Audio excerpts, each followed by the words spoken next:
E agora a gente vai falar sobre a Lei Rouanet, né? Uma discussão aí que sempre rende bastante, e para isso a gente está em contato com o advogado e presidente do Instituto de Direito, Economia Criativa e Artes, o Dr. Nicolas Allen. Seja muito bem-vindo, doutor. Bom dia, Marcos. Bom dia, Zezé. Muito obrigado pelo convite. Eu pronunciei certo o seu sobrenome? É Allen ou Allen mesmo? É Allen mesmo, tá certo. Allen, beleza. Vai lá, Zezé, pode fazer a primeira. Bom, na verdade a gente teve na semana passada uma mudança que vai impactar aí na Lei Rouanet. A primeira coisa que eu quero saber do Dr. Nicolas é que mudança foi essa, como que essa mudança foi feita e basicamente o que ela muda? Legal, Zé.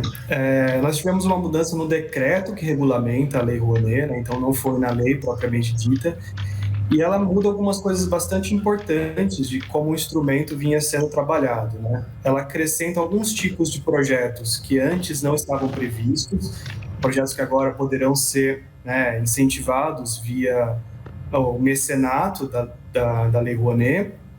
Ela faz algumas mudanças importantes no funcionamento de um órgão que chama Comissão Nacional de Incentivo à Cultura, a famosa CNIC, que tinha um papel muito ativo, que participava dos processos decisórios dos projetos culturais, a gente pode falar mais sobre isso daqui a pouco, e sofreu um certo esvaziamento. Nós tivemos algumas alterações muito importantes a respeito de quem pode acessar os famosos planos anuais, né, das entidades sem fins lucrativos que podiam ser financiadas pela Lei Rouanet. E tem algumas alterações também bastante relevantes a respeito de contrapartida de patrocinador e de como que o proponente, né, aquele idealizador do projeto cultural, pode divulgar os seus projetos. Então, o decreto acabou mexendo bastante, sim, no decreto anterior, né, revogando o decreto anterior, que era de 2006. Então, é uma reforma bastante significativa. Tá, assim, olhando por um ângulo da facilidade e de dificuldade, ficou mais fácil ou mais difícil para as pessoas que têm essa foco na Lei Rouanet conseguir esses incentivos para produzir seus espetáculos, enfim, para suas reformas? Como é que o senhor vê? Acho que depende um pouquinho, Zezé, porque do ponto de vista do procedimento de apresentação de projeto, não teve alteração significativa. Acho que, em termos de acesso, um ponto que o setor está bastante apreensivo, né? Nós tivemos, inclusive, manifestação até de representantes do governo do estado de São Paulo, por exemplo, que já sinalizaram que vão até questionar a legalidade desse decreto, é a limitação a certos tipos de instituição cultural a acessar o benefício, né, o programa da lei de incentivo. Por quê? Antes, né, desse decreto que foi aprovado na semana passada, era mais flexível, era mais aberto o rol, né, a lista de possíveis entidades sem fins lucrativos que podiam acessar esse programa para financiar suas atividades. E agora o que acontece? O decreto limitou a museus públicos, entidades relacionadas a justamente o patrimônio material e imaterial ou ações formativas culturais. O que não está nestes conceitos precisa ter algum tipo de certificado de relevância ou decreto de relevância do secretário de Cultura, do secretário especial de Cultura, lembrando que agora a gente não tem mais ministério, né? É uma secretaria especial dentro do Ministério do Turismo. Então, existe um certo temor, receio no setor de como é que vai ser esse tipo de reconhecimento de relevância, né? Acaba se dando um poder muito grande na mão do secretário para definir que instituições culturais podem, merecem ou não acessar o benefício, né, o programa da Lei Rouanet.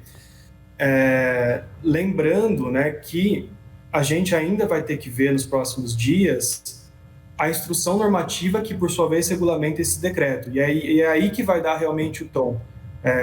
O setor como um todo, inclusive, né, o campo jurídico, está esperando sair essa instrução normativa para que a gente possa ter um pouco mais de certeza sobre o que no detalhe vai mudar mesmo com esse novo decreto. Porque boa parte do texto foi aproveitado do decreto anterior. Então, é a instrução normativa que, no fundo, vai dar um pouco o tom né, dessa tom concreto, vamos dizer assim, dessas mudanças. Tá, então nós temos que aguardar para fazer essa leitura. Tem uma previsão de quando vai sair essa instrução normativa? Ainda não, enfim, o setor está tentando questionar a Secretaria Especial de Cultura, mas até pelo menos o meu conhecimento, não se tem uma previsão tão concreta de quando vai sair. A instrução que está em vigor é de 2019. Certo. Ou seja, quando a lei ainda estava na batuta do Ministério da Cidadania, né? Ainda nem tinha ido para o turismo. Tá. Uhum. Doutor, muita gente vê, por exemplo, no posicionamento de determinados artistas, posicionamento político, que a Lei Rouanet tinha um uso político, né, para trazer para o lado do governo algumas lideranças artísticas e tudo mais. O senhor vê que havia essa possibilidade de um uso político da Lei Rouanet ou não? Era mais embasado nos editais mesmo e no que o programa, né, o que era oferecido por esses artistas? Eu não vejo dessa forma, tá, Marcos? Pelo seguinte, acho que para o pessoal que está em casa entender um pouquinho do que é a Lei Rouanet, né?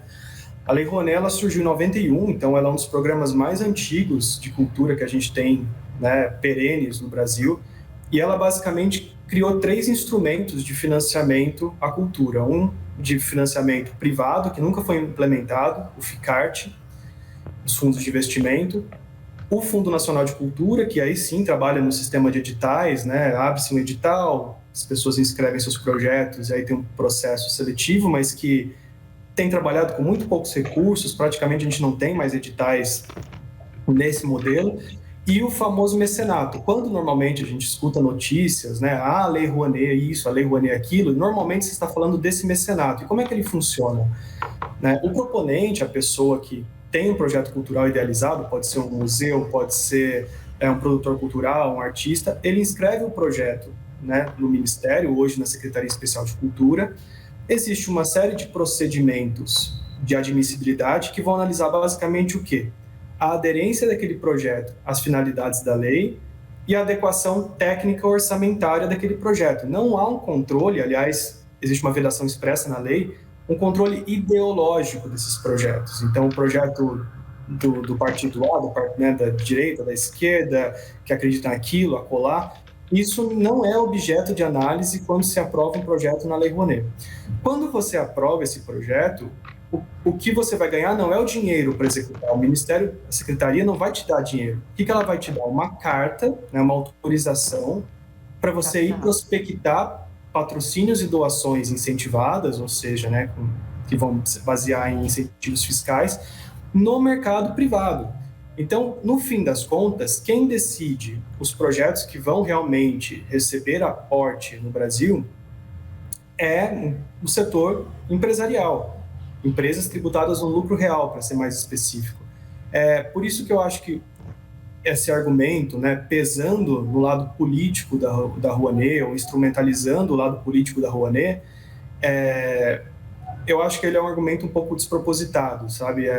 O processo de seleção dos projetos não tinha esse caráter, e quando você vai para o mercado, é o mercado que vai selecionar. E aí fica a critério, a gente pode até discutir os pontos positivos e negativos disso, mas é o mercado que, no fim das contas, coloca o dinheiro na conta corrente, né, do projeto para que aquele proponente possa executar.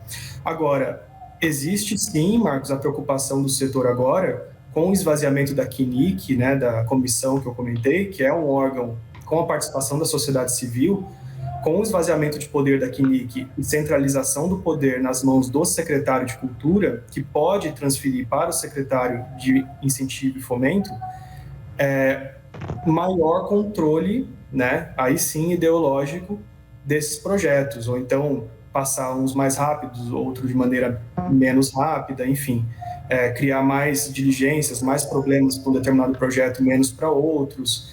A gente vai ver ainda, averiguar.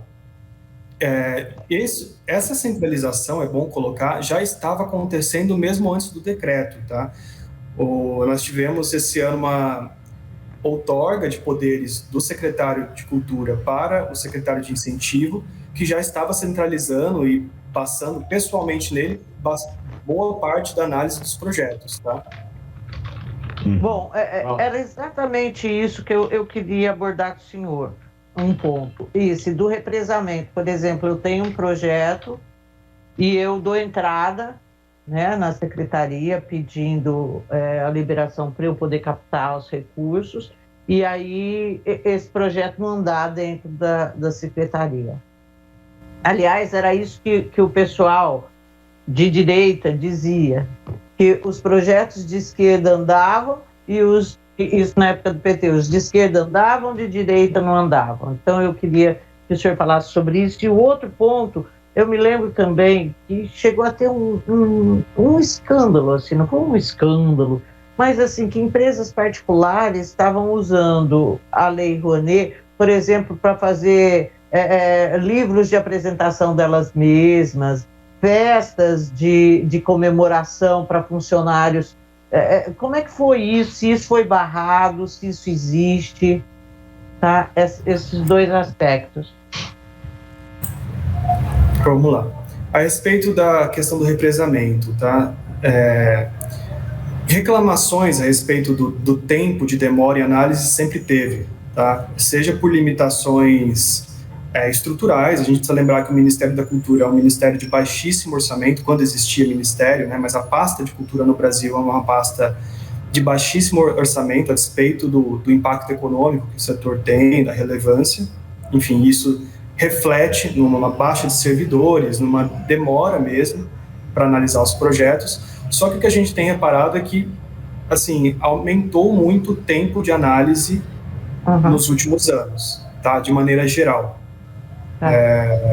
E sem adentrar no mérito de qual era o projeto especificamente, o que o setor sente é uma demora nessa análise, tá? Passando a segunda pergunta, também há, de vez em quando, né, surgem casos realmente de denúncia de desvio da Rouanet, do uso dos recursos públicos da Rouanet. Teve o famoso caso lá da Operação Boca Livre, que pegou, né, gastos para financiar casamento, teve esses desvios. Isso tudo foi, inclusive, objeto de uma CPI, né? A Rouanet passou por uma CPI. Mas o que acontece? Esses casos são a exceção da exceção da exceção. No geral, a Rouanet é um instrumento que funciona muito bem, porque é um instrumento muito transparente. É importante o pessoal que está em casa entender que quando você consegue captar o recurso no mercado, vamos supor que você captou 1 milhão para montar uma peça de teatro com uma comunidade, por exemplo, você precisa gastar esse 1 milhão de acordo com o orçamento que foi aprovado lá na pasta. Então não tem como pegar e sair, pego aqui o dinheiro, coloco não sei aonde, faço da meu bel prazer, né, gasto com o que me der na telha. Não é assim que funciona. O gasto, ele realmente é revertido para o projeto. Por isso que, inclusive, tem estudos da GV sobre isso. A Rouanet é um instrumento interessante até do ponto de vista de multiplicar e colocar de novo recursos na sociedade, porque como a pessoa é obrigada a gastar esse recurso naquilo que ela prometeu, uma parte dos recursos vão para a camareira, vai para o ator, vai para o aluguel do espaço, vai para o transporte, vai para a alimentação. Então, o recurso é gasto. Claro, existem desvios? Sim, existem desvios, né? Emissão de nota falsa, emissão de, enfim, pagamento por fora e depois tenta se compensar de alguma forma. A gente escuta falar disso, mas são casos muito excepcionais, né? Até nas próprias avaliações, auditorias do Tribunal de Contas da União, isso foi constatado. Tem problemas, tem problema de demora, tem problema de demora no retorno, inclusive da prestação de contas do Ministério, Secretaria, teve problemas de desvio, mas isso é proporcionalmente muito pequeno ao que é o instrumento. A gente está falando de um instrumento que move em captação 1,2, 1,3 bi nos últimos anos. Então é muito recurso para a gente tratar a exceção como se fosse a regra. Tá. Então, para terminar, assim, bem rapidinho, um ponto que levantou polêmica aí na semana passada, quando foi feito esse decreto, é em relação aos templos religiosos, que me parece que agora passa-se a permitir que se reforme templos religiosos. Quer dizer, na verdade, a redação é uma outra coisa, mas é isso que foi abordado. Fala para a gente sobre isso, doutor Nicolas. A lei ela já permitia o uso dos recursos para a reforma de bens, de algum tipo de valor, né, de patrimônio, independente dele ser religioso ou não, né? Porém, esse decreto ele acrescenta agora a possibilidade de financiamento de projetos de natureza sacra, ou seja, né, religiosa, o que leva justamente a uma dúvida que provavelmente vai ser esclarecida, mais uma vez, com a instrução normativa, com os próximos passos aí da Secretaria, sobre que tipos de projetos vão entrar dentro desse conceito de sacro, né? Então, não precisa ser necessariamente só reforma de templos, né? De repente, festivais de natureza religiosa, mas com shows, tem algum pezinho no cultural ali, pode ser que também sejam financiados. Então, é mais um assunto que a gente vai ver os próximos capítulos daqui a pouco, quando sair a instrução normativa. Mas foi acrescentado, sim, a possibilidade de projetos de natureza sacra, né? Sacra cultural, com essa reforma. 11 horas e 26 minutos. Quero agradecer a participação do Dr. Nicolas Allen, ele que é advogado, presidente do Instituto de Direito, Economia Criativa e Artes. Muito obrigado, doutor. Até a próxima. Eu que agradeço, Marcos, Zezé. Bom dia. Até a próxima.